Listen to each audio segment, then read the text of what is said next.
LAAWOL KISAL LAAWOL peewal ونستغفره ونتوب إليه من شرور أنفسنا ومن سيئات أعمالنا من يهده الله فلا مضل له ومن يضلل فلا هادي له أشهد أن لا إله إلا الله وحده لا شريك له وأشهد أن محمدا عبده ورسوله بلغ الرسالة وأدى الأمانة ونصح الأمة وكشف الغمة وجاهد في الله حق جهاده حتى أتاه اليقين اللهم صل وسلم وبارك على هذا النبي الكريم وعلى أهل بيته الطيبين الطاهرين وأصحابه الغر الميامين ومن اقتفى أثره واهتدى بهديهم إلى يوم الدين. أما بعد مسيب جلبة الدول باوين يتي الله تبارك وتعالى إن جولي نلادو مكة محمد صلى الله عليه وسلم إن تراني كبيدو صحابة بنلادو عليه الصلاة والسلام يرمين مسيب جلبة الدول hay e gooto ko hoore leydi ɗo o wawata wurude ɗo o haajitore o maaya o naata e aljanna o hisa e yiite ngen sina hara aqida makko on moƴƴu. kala aadenjo mo tawi aqida mum on ko bonɗo hara e o perdi. ko honɗum noon wiyete aqida ko hunde nde neɗɗanke on fiɓi ka nder ɓernde muɗum ko yowodiri e allahu tabaraka wa taala e asmaullahi e sifaji makko e malaikaɓe makko e nelaɓe makko e defte makko e yawmal qiyama e hoddirago hayrihi wa sharrihi. kala ko o fiɓi ka nder ɓernde makko o hooli ɗum o jaɓi ɗum o yongitori ɗum o waɗiri ɗum ɗon ɓadorɗum allahu tabaraka wa taala ko ɗum ɗo wiyete aqida. ɗum noon wawata wonde si wona ka nder sondoru ɓernde. on tuma yaltoya ka kene démonstration on waɗa ka yaasi yimɓe ɓe wawa sendidirde ko aw woni hombo kon to hikkiɗa fodde a wowlaali a huwwaali a rewaali allah ɓe yii haray no woodi ko manque. tuma wowluɗaa wo tuma rewɗaa allah ɓe yii ɓe waaway laaɓeede anndugol ko honto hikkorɗaa. musidɓe julɓe oɗo finde limanaaku ko wiyetee aqida ko kañum darni neɗɗo on, kañum wiimo kaariijo, ko kañum wiimo julɗo, ko kañum wiimo keefeero, ko kañum wiimo sunniyankeejo, ko ɗum wiimo bidiyayankeejo, ko ɗum wiimo shi'aajo, ko ɗum wiimo jahamiijo, ko ɗum wiimo ko wiimo wo ko fiɓaa kon ka nder ɓernde.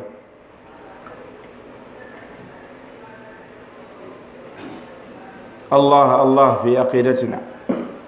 Allah Allah fi aqidatina. finde meɗen limanaku nden yiltoɗen e mayre ɗaɓɓite yo nde laaɓu ndaren ko woni nder ton kon. si tawi no laaɓani allah no laaɓani nelaaɗo on ya anndo a feƴƴi. si tawi ko woni ton kon moƴƴa e to moƴƴintina ko sabu ɗo hiɗa gayna moƴƴintinde. si yahoyi haa tawi lajal mayde ngal hewti ngal tawi on ti ka o waali tawi himo fokkiti wona ha o yilto nde ñande o wata moƴƴintinde ɗum ɗo. wa jaat sakaratul mawti bilhaqqi dhalika ma kunta minhu tahid. musidɓe julɓe no woodi hande e woɓɓe e mojoɓe ko wiyete firaq, ko wiyete mojoɓe firaq. alfirqa ko mojoɓere wootere, firaq ko mojoɓe senditiiɓe nodditiiɓe ko nodditi wo e inɗe jammiti ko jammiti wo e inɗe hooli ko hooli wo e fiɓanɗe ɗum lannata e to sendindira diina ma kan sendindira ko wiyete kon cuki e gara anda ko hombo wonduɗa anda ka wonɗa ɗon e ko honɗum waɗuma ɗon ko waɗi noon nelaɗo sallallahu alayhi wa sallam makino افترقت اليهود على 71 فرقة وافترقت النصارى على 72 فرقة وستفترق هذه الأمة على 73 فرقة كلهم في النار إلا واحدة اليهود فتتك فتت شابان دي جيدي دي اغو النصارى فتتك شابان دي جيدي دي دي دي دو مفت feccitoto pecce capanɗe jeeɗiɗi e tati ɓe fof ɓe naatoya yiite si wona fedde wotere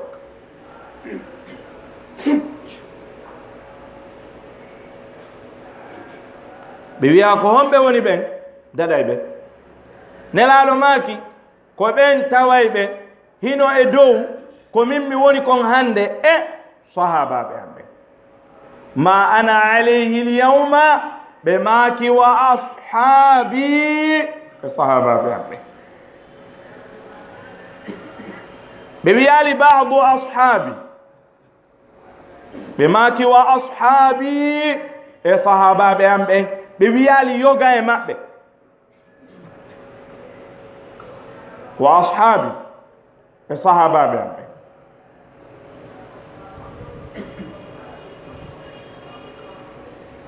joni noon hewti hande ka tawata ɗen ɗon mojoɓe ɗin feddeji ɗi waɗi ɗi ɗuuɗi ɗi yaaji ɗi sakitike goto kala no nodditade ko woni kullu hizbin bima ladayhim farihun ha hande kadi woni sabu ha tawi hay wonɗo e janngude on si o wattanalila o andata koye juuɗe on mbo jangata a yeeyoya no acciti waare yiyamo raɓɓindini conci yiyamo sowa juuɗe juula inna machallahu ko ɗaɓɓa ɗon ni ha hokkondiro fuɗɗoɗa janngude e juuɗe makko yahon seeɗani no wonɗon e yarde on himo noddirde ma noon o pooɗire noon gokkun ha gayna unade o kolmbe ha satta ken o ferma dambuɗe ɗen fof tawa yaltirgal ala o fuɗɗoma noon yetade piiji goo ndaara tawa jaa a perdino hari anda mojoɓere no woodi nde tawata hay Allah daɗali e maɓɓe mojoɓere no woodi nde tawata hay jibrilu daɗali e juuɗe maɓɓe mojoɓere no woodi nde tawata hay annabaɓen daɗali e juuɗe maɓɓe mojoɓere no woodi nde tawata hay nelaɗo sa sallama daɗali e juuɗe maɓɓe sahabaɓe nelaɗo men sallallahu alayhi wa sallam daɗali e juuɗe maɓɓe sonnaɓe maɓɓe ɓen daɗali e juuɗe maɓɓe hay e goto e umma islamiya on ala daɗuɗo e juuɗe nde fedde ɗo hay goto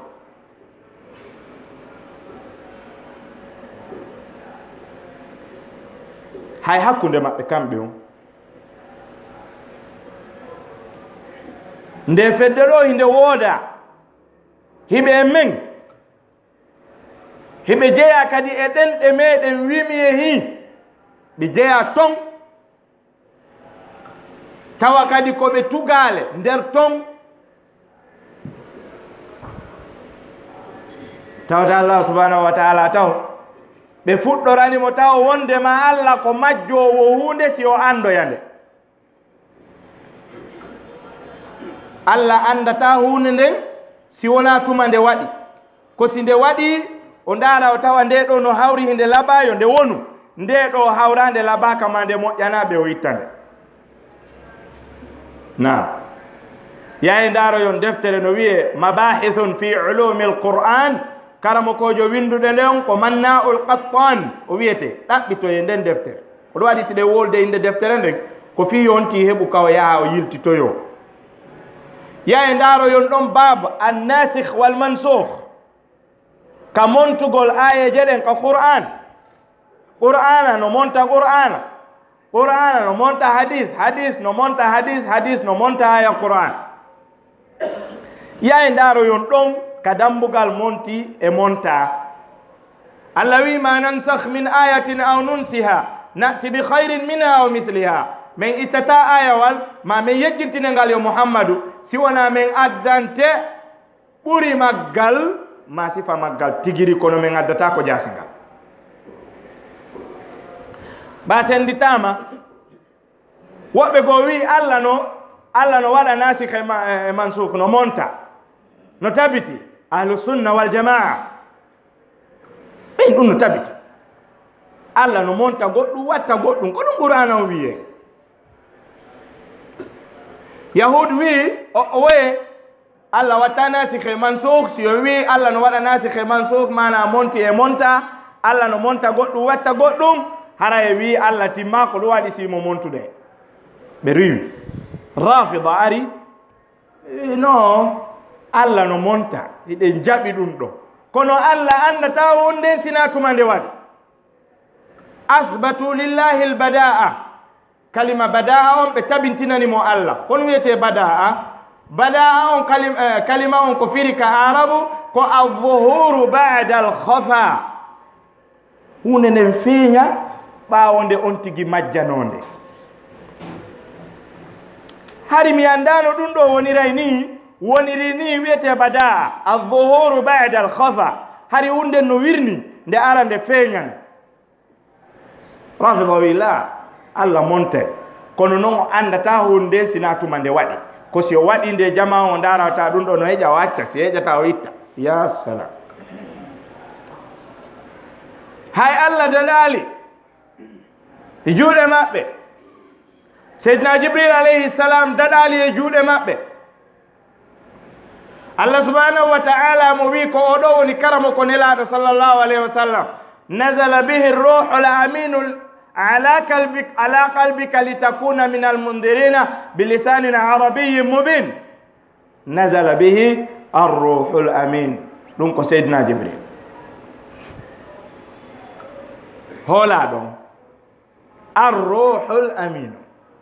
hoola ɗon mo allah wi ko ɗo woni hoola ɗo nazala bihi arruhu l aminu ala qalbika litakuna min almundirin bilisanin arabiyyin mubin seydina jibril alayhi salam mo tawi kanko woni ko janni nelaɗo alayhi salatu wassalam la tuharrik bihi lisanaka litajala bihi inna alayna jam'ahu wa qur'anah fa idha qara'nahu fattabi' qur'anahu thumma inna alayna bayana e aya go allah wi wala ta'jal bil qur'ani min qabli an yuqda ilayka wahyuhu wa qul rabbi zidani ilma iwtir ɓawo makko hadith on tabiti wondema seydina jibril alayhi salam o jippi ke nelaɗo alayhi salatu wassalam ɓe rewtodi qur'anare nde laaɓi ɗiɗi e nder suumayeru woturu idan kanko woni karamoko makko kono oɗo daɗali ɓe inni khana al aminu wa saddaha an haydara al amin jibril hoola ɗon o janfike khana wa saddaha an haydara o sakkike nelalngal ga e seydina ali ibn abi talib kanko duwano endade ɓe fuɗɗori allah o jomiraɗo on tabaraka wa taala yiwugol mo kanko wondema d'abord allah anda d'abord ko honto naɓata nelal ngal sina ɗum o jonnatano ngal jibril o anda ko mo woni jibril wayi so ƴetti o jonnimo yo jibril jonnoye muhammadu on naɓi jonnoye ali o jonnoye aliya o naɓi o jonnoye muhammadu o anda kanko allah taw allah no wino allahu ya'lamu haythu yaj'alu risalatah allah woni ko andi ka watta nelal makko ngal ɗo o ƴetti ngal o jonni seydina jibril alayhi salam jonnu muhammad sallllahu alayhi wa sallam ɓenni la wona muhammadu wiyanoyo jonne ko aliya jibril ƴetti jonni muhammadu kon ɗum woni relation hakkude muhammad sallllahu alayhi wa sallam e jibril ha o jonnamo kanko en ko allah fuɗɗora ko allah woni yejjitowo ma ko allah wi jibril no holni tawi o holnaki ko ɗum waɗi so ƴetti o jonnimo yo jonnoyoɗa si artoy non e jibrilu nelaɗo on tigiri woni kanko o janfike jaga joni ara jibril no mari nafigaku nelaɗo maki min alamati nifaq ida haddatha kadab wa ida wa'ada akhlaf wa ida utumina khan hino jeeya e alamandeji nafiqiyagal si o wowli o fena si o fodi o lundo si woni o hoolama o jam fo jaga ara jibril si janfiki ara ko nafiqi waliyasu billah la ilaha illa allah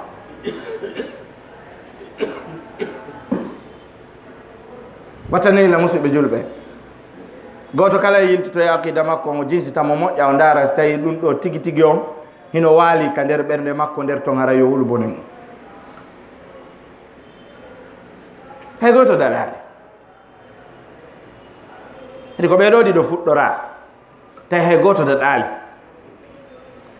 umma islamia o hay goto daɗaali e kundule maɓɓe ɗen ko ɗum wani nelaɗo sa sallam no hawni ha feƴƴiti alhaali makko no wayno ko yewtata kon fab sa junni haqqille maɗen a tawi no waali yeeso ma nelaɗo maaki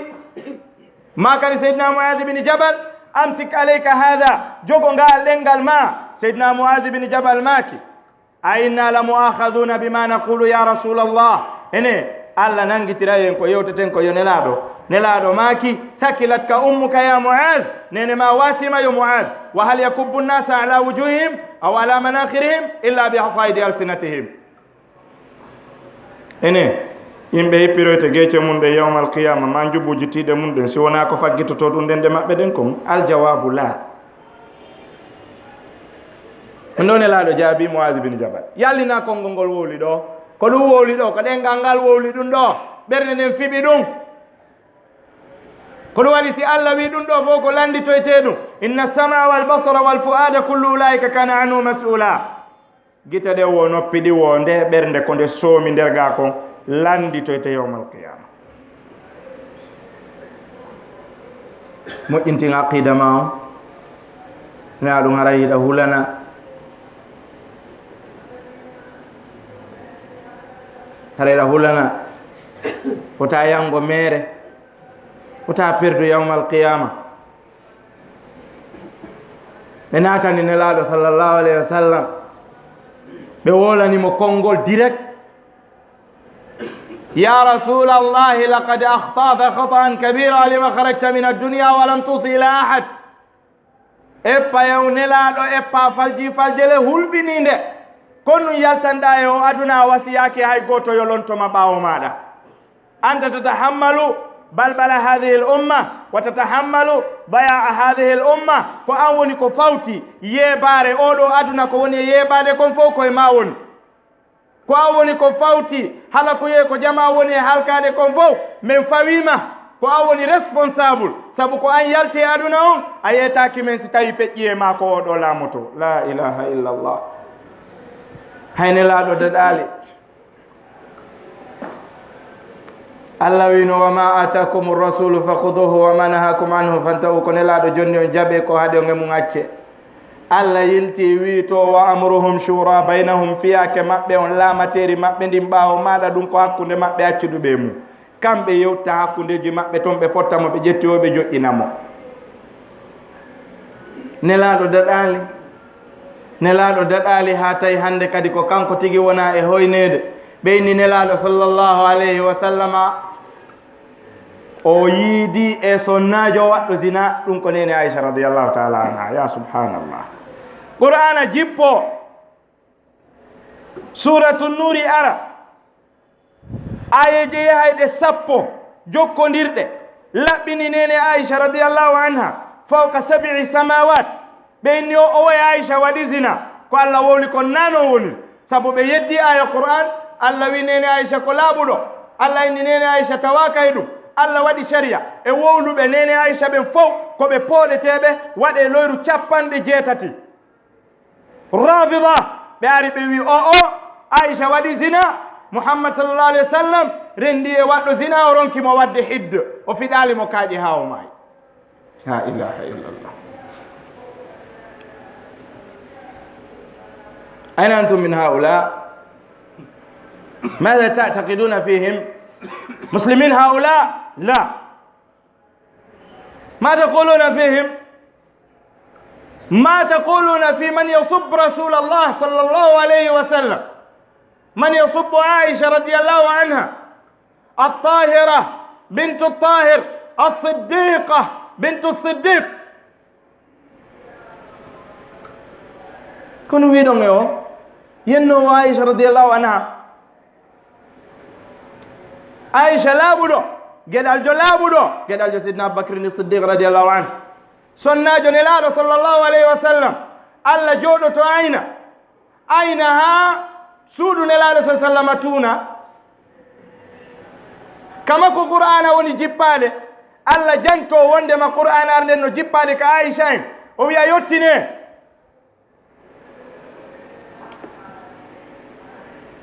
ألا لا بنا بيدو هاكسا ويا قرآن أرنو كمو وني جيبالي يوتيني واذكرنا ما يتلى في بيوتكن من آيات الله والحكمة في بيوتكن كتورمون من آيات الله قرآن الله والحكمة ينجل أن باكم حديث جسلو دي يوتيني نلا عليه الصلاة ماك خذوا نصف دينكم من هذه الحميراء جت فكر دينا من كان مرد كنجي مبودي ونلو الله أين دون هاتونا لا إله إلا الله. رسول عليه الصلاة والسلام دلالي جودة بيلو بهويني نلالو صلى الله عليه وسلم بهويني سودو ما كندوم سافيو تتي باي كنغوتو أبي أنقوا واسلو نيدي هاراي كماو بما كوبي ينودا هو وادي كماو بما كوبي وني نيالي منيدي مجري سي أهويني بينغو غوتو هاراي كانكو هوينودا كوبي كسودو ما كوني يوديو ياتا كندي منلا دونغوم بناتاني nelaalo waawaali daɗude o hisaali e juuɗe maɓɓe ɓe yewti e makko noone man e haalaaji ɓe wiya nelaaɗo sallllahu alayhi wa sallam ɗaanotaako haa o ara o tawa fatima o lunnoomo ka hakkunde gite o lunnoomo ka kinal o lunnoomo ka tiinde si o yaha o waalo audu billahi min hada yahi ndaara yo defte maɓɓe ɗen basairu darajat li safar tafsirul ummi e wawɗe wano maɓɓe wiƴito e defte maɓɓe ɗen wallahi si wona tawno ko leero on ƴettata en kon en janngayno nassan no windori noon ka defte maɓɓe adden mujallad on adden sengoɗerol ngol adden karamokojo on adden dambugal ngal ka yewtere nden nde waali ɗon walladi nafsu muhammadin biyadih hada maktubun fi kutubihim no windi ka defte maɓɓe wonde man elaaɗo ɗanoyta ko awlunno ɓiɗɗo makko jiwo audu billahi min aljahal audu billahi min alkufri wazandaqa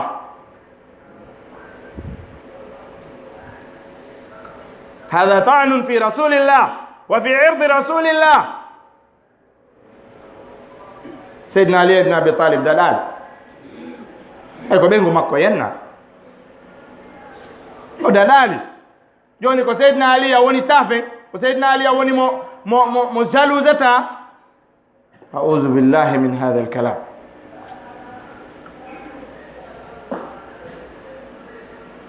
Seydina Ali ibn Abi Talib o daɗaali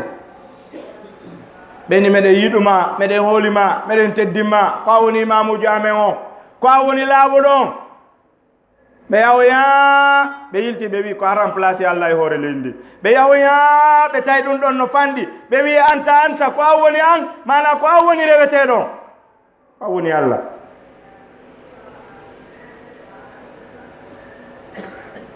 Seydina Ali ibn Abi Talib daɗaali no windi ka defte maɓɓe laaɓi pos komi woni e wolde ɗo kon faala ɗo mi jonnaymo numéro jangi mi hulata so ari o tawilam mi jonnaymo kadi ka windi ɗon o yiyana hoore makko. ɓe inni Seydina Ali ibn Abi Talib ñande go e laamateri Seydina Omar ibn al-Khattab sonnajo goo waɗi zina ɓe addimo ko Seydina Omar ɓe landi oɗo ko waɗɗo zina ni Seydina Ali ibn Abi Talib no jooɗi binde Seydina Omar ibn al-Khattab o inni kanko mo andi mo andi so tawi a waɗi zina walla o waɗali zina. Seydina Omar wo ko nandirta ɓeyni ɓe addu boofo kecce fusi boofo kecce ɗen ka hakkude koyɗe sonnajo on Seydina Ali a yurni inni oɗo waɗali zina ma waɗi zina la ilaha illallah.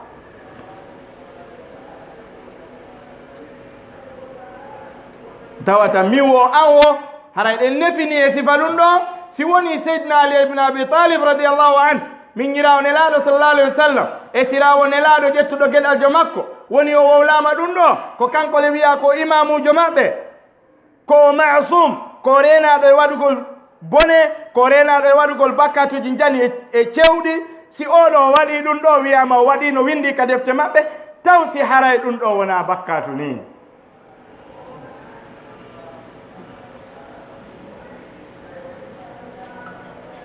moƴƴintin aqida ma on sina ɗum a wawi wa huɗɗo ɗatal arɗo tawma o so yewti on gayni ko on ɗo yewti konko ɗum ɗon ƴettata yaha ha fottoya e oya kadi on ɗo wolani goɗɗum goyna ko ɗo woli kon ɓuuri sellude liɓa ɗum ɗa wiƴƴito ɓernde ma nden dartindo ɓernde ma nden e wala ɓe wala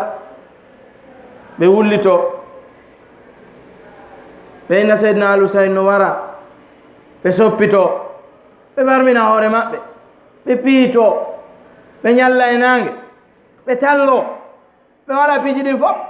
seydna alusayn wara seydna alusayn waragol baɓe makko no baɓe makko kadi ko waraɗo ali ibn abi talib radiallahu an abdourahman ibni muljim kanko woni ko tufi seydna ali ibn abi talib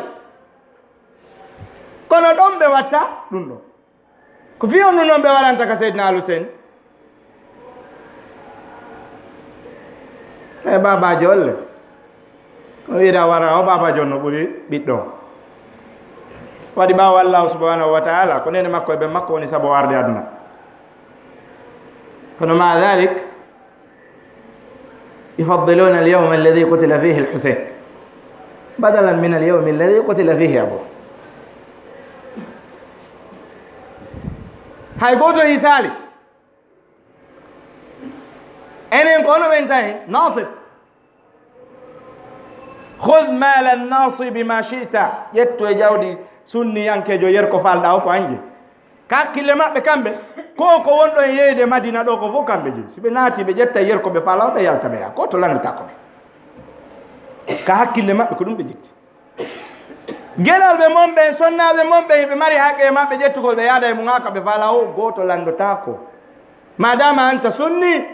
ko ɗum ɓe jogui ka hakkille maɓɓe kamɓe ɓe hoyni seydina aliya ibn abi talib hoynande muusule ɓe wi seydina aliya ibn abi talib no mari ko wiyete nafiki yagal ka nder ɓernde makko honto ɓe wi ɗum ɓe wi wo seydina aboubacrin siddiq radiallahu an ɓay o ƴetti laamu ngun seydina aliya wannomo mubaya yeñodiri makko laabi ɗiɗi o waɗi mo mubaya hakkudeji maɓɓe kamɓe ɗiɗo tun o yiltoyi o waɗoymo mubaya ka juulirde tawi jamanu no tumbi moƴƴa fowno ɗon o waɗi mo mubaya ɗimmo ɓay ɓe daariɓe tawi o dalil ɗo no tabiti ɓe inni ɗon ko tuqiya tan baya aho tuqiya tan ko wiyete tuqiya ko argol holla goɗɗo yeeso harana ɗum suuɗuɗa ka nder ɓernde ene nifaq ko nafiqiyaga ɓe wi ka defte maɓɓe a tuqiyatu dini wa dini abai man la tuqiyata lahu la dina lahu nafiqiyagal ko dina an e dina mawɓe am ɓen kala mo ala nafiqiyagal ka nder dina wala dina mi ari mi tawi ɓeɗo fof ko rafida koye mi woni rafidoy ha mi yaha witte nafiqiyaga mi ari mi tawi suufi komi woni suufi ha mi yaha simi tawi mu'tazila komi wonu mu'tazili ha mi yaha simi tawi khawarij koye wonu ɗum ha mi yaha simi tawi jahmi koye wonu ɗum ha mi yaha simi woni sunni simi tawi sunni komi wonu sunni yankejo ha mi yaha nifaq ɓeyni aliya ko waɗi kon fof ko nifaq juulugol hay ɓaawo seydina abibacrin siddiq radiallahu anhu ɓeyni ko tuqiya seydina aliya le hulano reedu ha toon hulano reedu ha toon sahabaɓe nelaɗo ɓen alayhi salatu wassalam wuuridunoɓe nelaɗo ɓen hay goto hulano reedu ha ton wonɗo wo wonɗo ɓe yettomo goonga hay si hoore nden coday ɓe ari ɓe faljiti nelaɗo sallllahu alayhi wa sallam pen e pen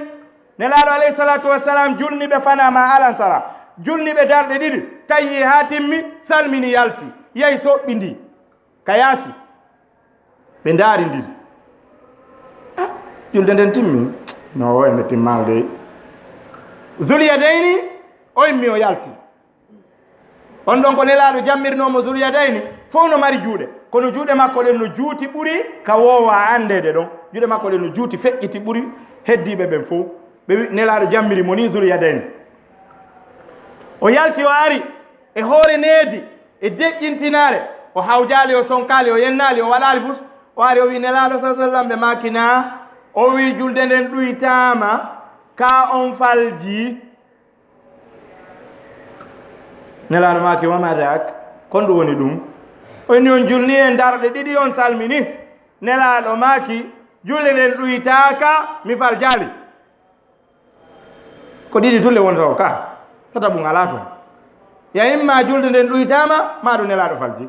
ka nelaɗo wino ɗon julde nden ɗuytaka tawi tabitanimo wondema sharia darɗe nayi ɗen no menteni ha joni donc o wi awa on falji o julni e darɗe ɗiɗi ɓe immi ɓe naati ɓe wi ko honɗum zuliyadayni woni wolde o wi ko darɗe ɗiɗi julɗen ɓe wi naam ɓe yilti ɓe wi a sadaka zuliyadayni ko gonga wowli ɓe wi naam ko non woni ko darɗe ɗiɗi julɗe ɓe ari ɓe watti ɗe ha ɗiɗi ɓe tawi ɓe salmini ɓe sujji bade salam oɗo fewtitinelaɗo o yeetikemo goɗɗum ka nder dina ko moƴƴani dina kan oɗo hulay yeetagol seydina aboubacry ne siddiq gonga abadan sahabajo go kadi ari tawi nelaɗo sa sallama ɓe sappini sahabaɓe moƴƴini ɓe ha moƴƴi ɓe ni ko ni wonɗen e haɓirde heferaɓɓe goɗɗo go ari o wi enen a hada wahyun ko wahyu ni aw macron wa khida ka ko formation tun fi jamfagol heferaɓe no heɓiren no piriren e maɓɓe fi no gagnoro ɗen nelaɗo maki bal macron wa khida ko few joji rek wona wahayu oyni awa si tawi ɗo ko wahayu haray ala ko min wowlay mum kono noon si tawi ko fi en waɗu programme ka guere meɗen fi no gagnoren heferaɓe haray miɗo yiiti feere haranande ɗo nelaɗo maki addu feere ma nden hattiɓe o addi feere nden tawi ko nden ɓuuri hawrude sawab ɓe waɗi nden feere ɗon marsi ɓe yalto ɓeɗo fewtiti nelaɗo yeetike mo goɗɗum ɓe hulay aboubacry yeetagol mo gonga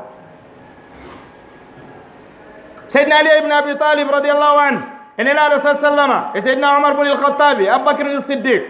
nelaɗo noddi ɗiɗo nelaɗo noddi ɗiɗo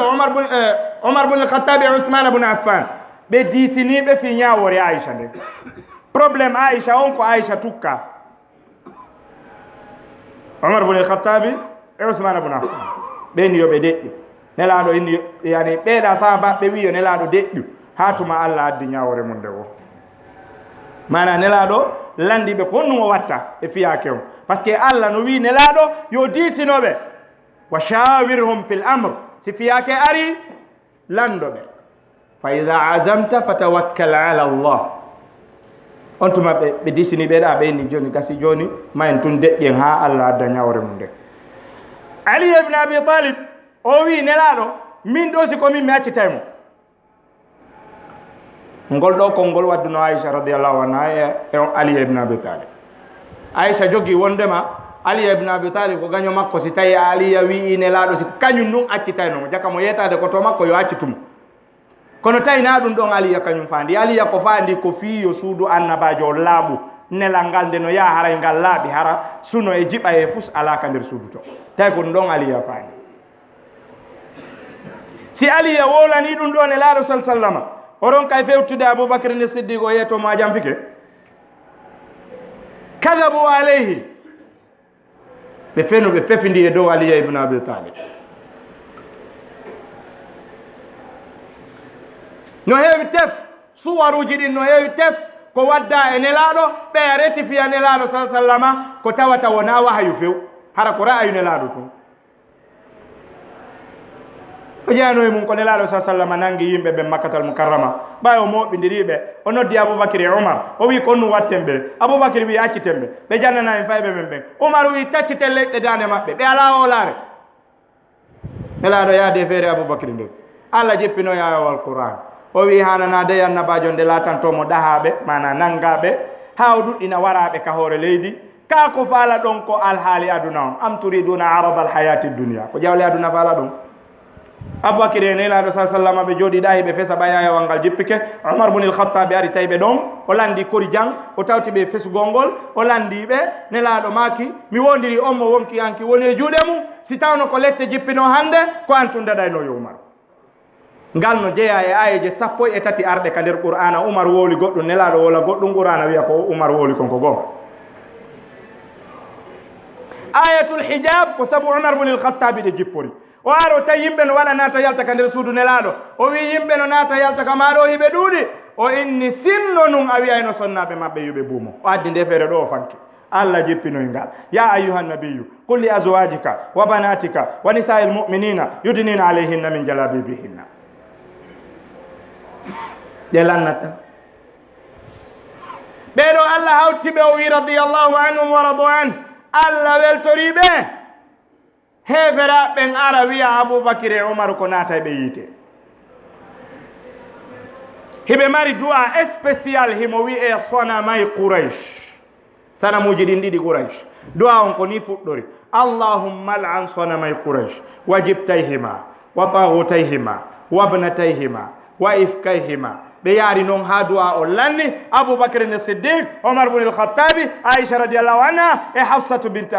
umar ɓe ɗo nayo huuɗa e nder du'a o mawɓe men ɓen fuuta andano ɗum kañum kamɓe ko ɓe annduno ɓiɗɗo no wiye aboubacry no wiye omar no wiye hafsa no wiye aicha enen ko ɗum finɗen tawɗen lakinna al yawm bi khilafi dhalik nono yiyata goɗɗo no ñaami ha haari jooɗi ɓaariɗa no yeeto ma ko fini tawi mawɓe mum ɓen no waɗa ko woni wadde wona gonga ma ahi piiji ɓuyi hiɗa tawrunoɓe wallahi accitino ɗi hay goto daɗali waɗi allah daɗali ka allah wonno daɗali ɗon ko ɗo woni hay goto daɗata allah wi inna nahnu nazzalna aldicra wa inna lahu la hafidun minen ko minen jippini nde qur'anare ko minen renata nde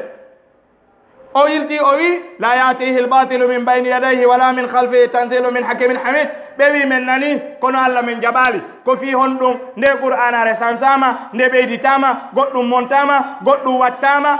si tawno hara nde montano ka inɗe amen taweteno no windi nder ton law lam yahdus fihi tahrifun wa tabdilun wa isqatun la wajadu fihi musammayatin lana harayno inɗe amen no windi nder ton la ilaha illallah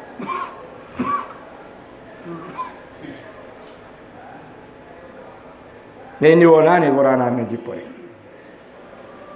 naani few pijugo ittama pijugo wattama ya ayuha rasulu balligh ma unzila ilayka min rabbika fa in lam tafal fama ballagta risalatahu wallahu yasimuka min annas o wi o daro ɗon on acci goɗɗum ɗon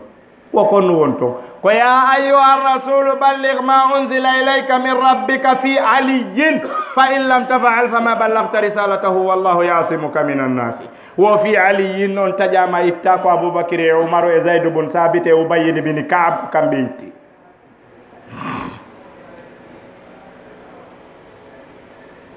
wo ɗum lannata e jaka ko allah wino hiway to ko nano woni subhanallahi kombo mari gonga on ko allah jomiraɗo on kako ɓe heferaɓe yaahi allah wi ɓe renay o wi nde jiiɓetake ɓe wi aboubacry e oumar ƴetti responsabilité jiiɓugol qur'anare nde ene aboubacry e oumar ɓe naata yiide ma sabab est ce que nelaɗo accirno yaali a lontola aboubacry e oumar ari jatti lontal ngal aboubacry jooɗi ɓeyni sahaba ɓen fof ɓo yaltuno islam ɓawo nelaɗo sallah alih sallam ndareɗo hakken ko ɓe komiɗi ɓe wawali wattude seydina ali ibne abi talib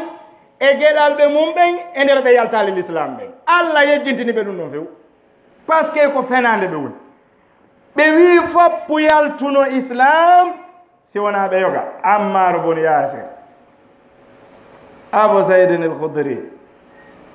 Salmanul Farisi ko ɓeɗo wonno ɓe yaltano l'islam ɓe woni ko ɓe waɗi nayi nokkeli goo ɓe waɗi jeɗɗo mana riwayaji goo ko sahabaɓe nayo riwayaji goo ko sahabaɓe jeɗɗo ko ɓeɗo tum ɓe itti ɓe classe ɓe seraɗa ɓe inni heddiɓe ɓen fof ko murtaddi foppu yaltuno l'islam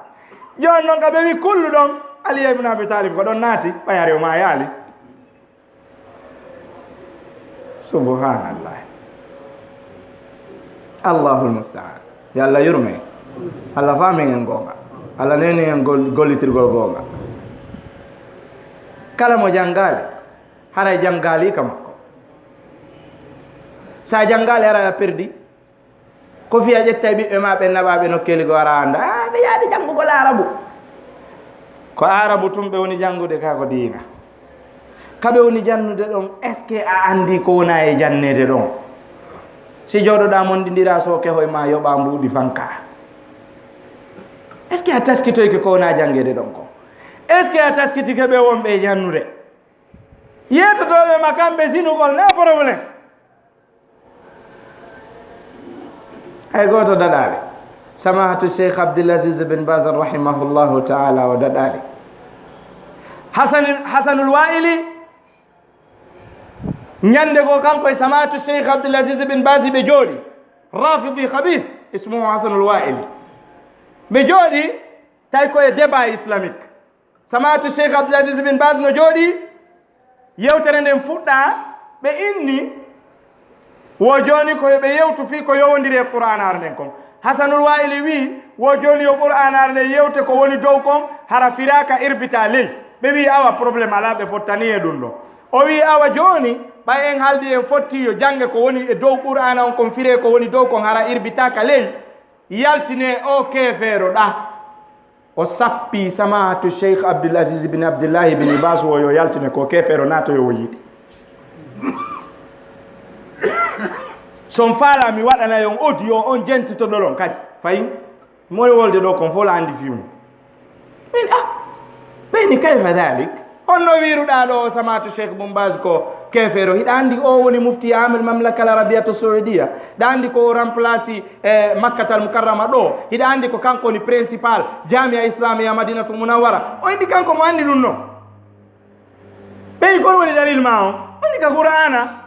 Allah wi man kana fi hadihi ama fa huwa fi l-akhirati ama wa dallu sabila joni noon Bombaz ko bunɗo idan huwa kafirun yadkhulu nar ukhrujuh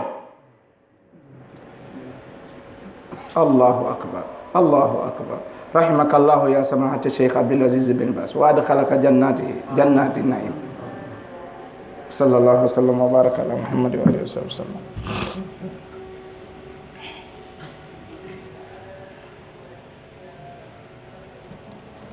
الحمد لله رب العالمين والعاقبة للمتقين ولا عدوان إلا على الظالمين أشهد أن لا إله إلا الله وحده لا شريك له وأشهد أن محمدا عبده ورسوله بلغ الرسالة وأدى الأمانة ونصح الأمة وكشف الغمة وجاهد في الله حق جهاده حتى أتاه اليقين اللهم صل وسلم وبارك على هذا النبي الكريم وعلى أهل بيته الطيبين الطاهرين وأصحابه الغر الميامين ومن اقتفى أثرهم واهتدى بهديهم إلى يوم الدين أما بعد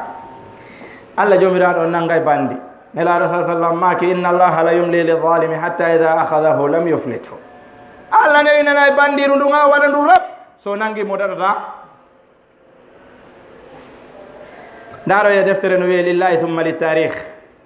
maɗum inde mayre janɗude nden kashfur asrar fi tabriyati aimmati l abtar ɗaɓɓito e deftere nden jangonde ndaron ko rafida wolta kon Khomeini wonda Iran ɗo ɗum o inni ka deftere makko alhukumatul islamia deftere nden ko noon nde wiyete mo windi deftere ɓe wiyande hukumatul islamia o wi wo ida salaka nasibu wo si sunniyankojo landike ma ko fi on ɗum waɗi siɗa juulude ɓaawa makko jannga nde ɗo qur'anare wonde fof hiɗa mari aqida wondema nde qur'anare ɗo timma pourquoi hiɗa juulude nde o wi wiwmo mi juulira nde ɗo tuqiya tan ha nyandenta imamujo amen on ari o arda e qur'an arande sayyidina ali ibn abi talib winduno nden ko mboni on imamujo mabbe muhammad ibn al-hasan al-askari benno jibinano go kadi o nato e ka fawre gilande ma duubi wulure duubi temedde nayi ko fawi hikka no wori ha joni ɓeyni ma zala hayya mo wuri o arta e ka adna o lannata ɗo wosi adna o gayni yebaade allah yeddama moƴƴa o ara ya noon o tabintina goonga no jeyano e piiji ko addoyta yaltingol aboubacry ne siddique e oumar bne alkhattabi ka kabaruji maɓɓe o foccaɓe kadi no windi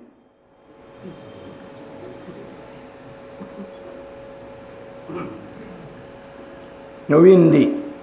yahe ɗaɓɓo e deftere no wiye aqidatu shia al ithna ashariya kayeje qur'ana ɗa wondema qur'anare nden ko montande yahe ɗaɓɓito en deftere no wiye ashiatu wal qur'an ihsan ilahi zahir kanko windi deftere nden ashiatu wal qur'an oyni woɓe yaltino e aboubacre ne siddiq e oumar bne alkhattab ɓe wi haddayni tariyayni haray ɓalli ɗi no wooda ha joni ara ɗi waali kono jeeya e piiji ko watta ko liɓa e ɗe juulirɗe ɗo fof ndaaro e aqidatu shia on ɓe adda e ɗon mahdiyu sunna e mahdiyu rafida kon nun sendi ɓe kamɓe ɗiɗo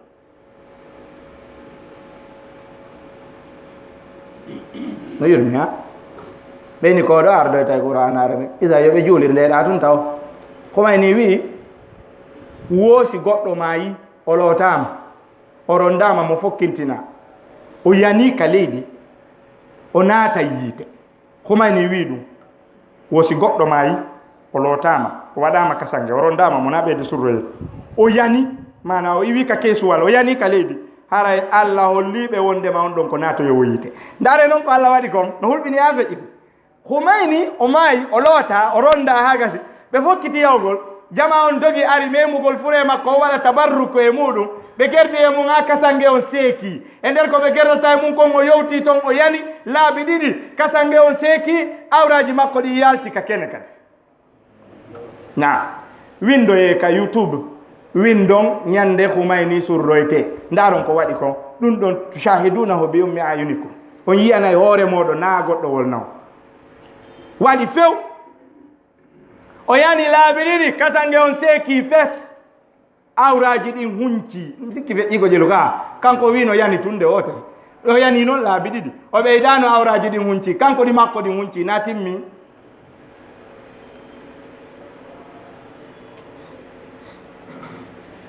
ndaaro e kalillahi summa li tarikh ɓe wi no sella ka goɗɗo dakmito e bobo hunku lebbi jeego humayni woli ɗum kadi ndaaro oyni wo kono ko sarti nayo on tigi yidire makko no yidirta e sonnajo noon kono sella ka woga awra makko e hoore bobo hunkun o dakmito ɗon ha o yaltina maniyu o hetto a'udhu billahi min asheytani rajim ɗaɓɓitoye lillahi summa li tarikh ɗaɓɓitoye mo ala deftere nde wo so noddilan o andintinilan mi addana on deftere nde mi holla on kadi on tigi ya soodoyande noon miɗo mari min musidɓe julɓe on ti yo yiltito e aqida mum on o ndaara ko fiɓi ka nder ɓernde makko fi nelaaɗo sallallah alih wa sallam e sahabaɓe mum ɓen e suudu nelaaɗo ndun e kañum ma e allahu tabaraka wa taala e defte makko ɗen e annabaɓe makko ɓen hay annabaɓe heddiɓe ɓen wallahi meɗen mari dalilaji ka windi ko tata hay ɓen ɗon ɓe daɗali simi ɗon faala mi addanoyayon ɗum kadi hay ɓen daɗali mi wi on e umma islamiya on ala daɗuɗo e juuɗe rafo ala sina hara ko mo ɓe yiya onon ndu woni daɗe woni daɗɗo e maɓɓe an si ɓe yiima ko ɓe ƴetti ko a keefeero naatoyowo yiite ɓeyni fi on num kabo a gonginali ko wiyete kon tukiya a gonginali ɗum a gonginani imamul mahdiyul muntadar indahu a gonginali ɗum a gonginali wondema qouranare nden timma a gonginali wondema aboubacry e omar ko heeferaɓe isa mbay tun a gonginali ɗum an takafe son fotti ko ya jogo ɗum ka ɓernde ma kamɓe goy ko ɗum ɓe jogi